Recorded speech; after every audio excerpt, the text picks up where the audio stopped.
Bismillahirrahmanirrahim. Assalamualaikum warahmatullahi wabarakatuh. Salam inspirasi yang saya banggakan dan saya bahagiakan. Izinkan saya untuk menuangkan ide-ide, gagasan, pikiran saya dengan judul implementasi Batagor, di mana Batagor ini adalah budaya organisasi dalam peningkatan kinerja.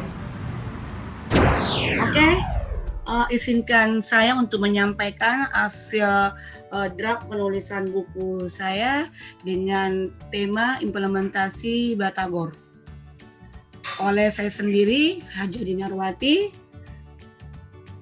dengan penulisan karya tulis ilmiah KTI dalam bentuk buku adalah tugas kewajiban seorang widasuara berjenjang tingkat tinggi. Oke, sebelum saya tuangkan tulisan saya di sini, terlebih dahulu saya membuat outline dan peta konsep, di mana terdiri dari 10 bab, yaitu bab pendahuluan, bab 2 adalah filosofi dan urgensi implementasi budaya organisasi, bab ketiga adalah kode etik budaya organisasi, bab 4 adalah pendekatan PDCA implementasi budaya organisasi. Bab 5 yaitu pentingnya budaya organisasi dalam peningkatan kinerja. Bab 6 peran kompensasi dalam implementasi budaya organisasi. Bab 7 adalah hubungan kompensasi dengan kepuasan kerja. Dan bab 8 faktor-faktor kepuasan kerja. Dan bab 9 pengukuran kinerja pegawai. Dan bab 10 adalah penutup dan didukung dengan daftar pustaka. Bab 1. Bab 1 di sini adalah pendahuluan. Terdiri dari latar belakang, pengertian budaya organisasi, dan pentingnya implementasi budaya organisasi dalam peningkatan kinerja. Di mana penulis membahas tentang latar belakang daripada implementasi Batagor di sini adalah salah satu isu nasional yang dihadapi oleh bangsa Indonesia saat ini dalam penanganan terhadap rendahnya kualitas sumber daya manusia, sedangkan jumlah sumber daya manusia yang efektif dan efisien dalam bermanfaat untuk menunjang gerakan lajunya pembangunan nasional yang berkelanjutan. Persoalan yang ada adalah bagaimana dapat menciptakan sumber daya manusia yang menghasilkan kinerja yang optimal sehingga tujuan organisasi dapat tercapai. Lanjut di bab 2, filosofi dan urgensi implementasi budaya organisasi.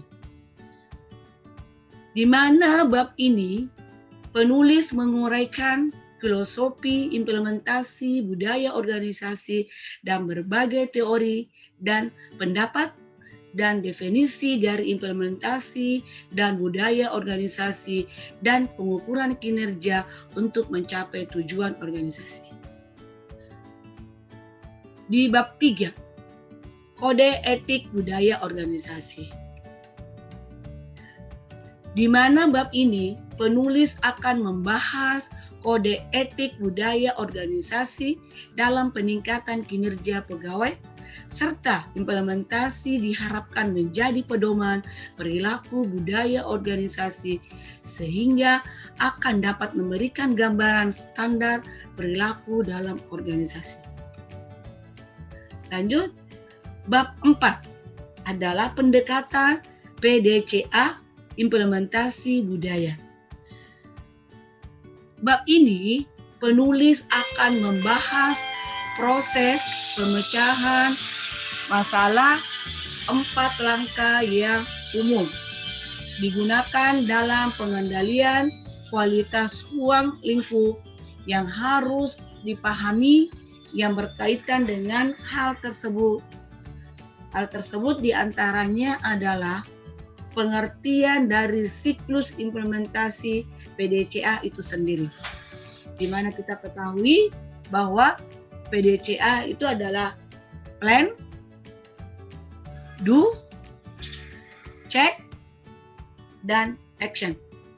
Di mana budaya organisasi dalam peningkatan kinerja secara berkesinambungan atau secara terus-menerus seperti lingkaran yang tidak ada akhirnya.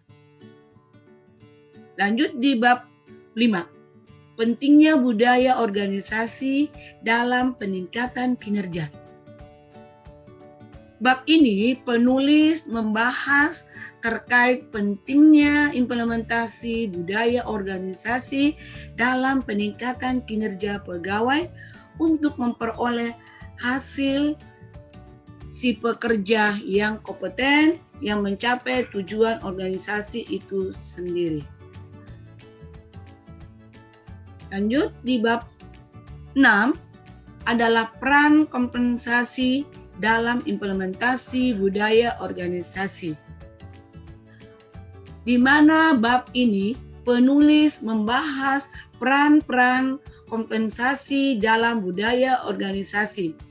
Di antara lain, bagaimana pengertian kompensasi itu sendiri dan fungsi kompensasi dan bagaimana tujuan kompensasi tersebut.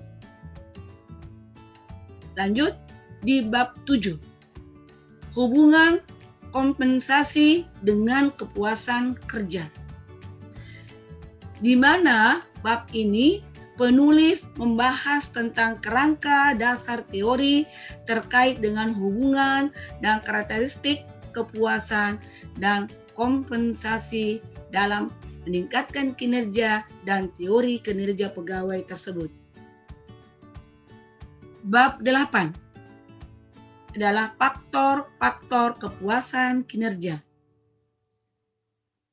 Di mana bab ini penulis membahas tentang faktor kepuasan kinerja dalam implementasi budaya organisasi untuk mengukur tingkat pencapaian target kerja serta prinsip kinerja sendiri seorang pegawai yang dapat dipengaruhi beberapa hal antara lain adalah tingkat pendidikannya dan tingkat kemampuannya. Bab 9 adalah pengukuran kinerja. Di mana bab ini penulis membahas terkait tolak ukur dan instrumen sebagai pengukuran kinerja dalam implementasi budaya organisasi dan kepuasan kerja ini secara operasional dapat diukur dengan menggunakan 5 indikator. Indikator yang digunakan untuk mengukur kepuasan kerja adalah jenis pekerjaannya, dilihat dari ganjaran yang pantas, kondisi kerja yang mendukung, rekan pekerja yang mendukung, dan kesesuaian kepribadian pekerjaannya, dan bagaimana pengukuran kepuasan kerja yang berjumlah 10 item pernyataan tersebut. Selanjutnya adalah bab 10 adalah bab penutup. Bab penutup ini terdiri dari kesimpulan, tindak lanjut, dan umpan balik. Dan terakhir adalah referensi atau daftar pustaka. Di mana daftar pustaka di sini sebagai acuan dan dapat mendukung dan menjunjung buku ini dalam penyempurnaan daripada penulisan, penyusunan buku sampai bisa diterbitkan. Adapun daftar pustaka atau referensi yang bisa saya petik atau saya bisa ambil, ya inilah saya akan tampilkan. Nah, ini ada berapa referensi-referensi yang saya ambil sebagai acuan. Mungkin cukup penyampaian saya dalam penulisan ini. Ya, sekian, terima kasih. Assalamualaikum warahmatullahi wabarakatuh. Itulah tadi susunan penulisan buku saya lewat video tayangan. Ini semoga bermanfaat bagi kita semua. Saya selaku penulis mohon maaf jika ada kurang pas, mohon dikritik dan sarannya yang membangun. Sekian dan terima kasih saya ucapkan. Assalamualaikum warahmatullahi wabarakatuh.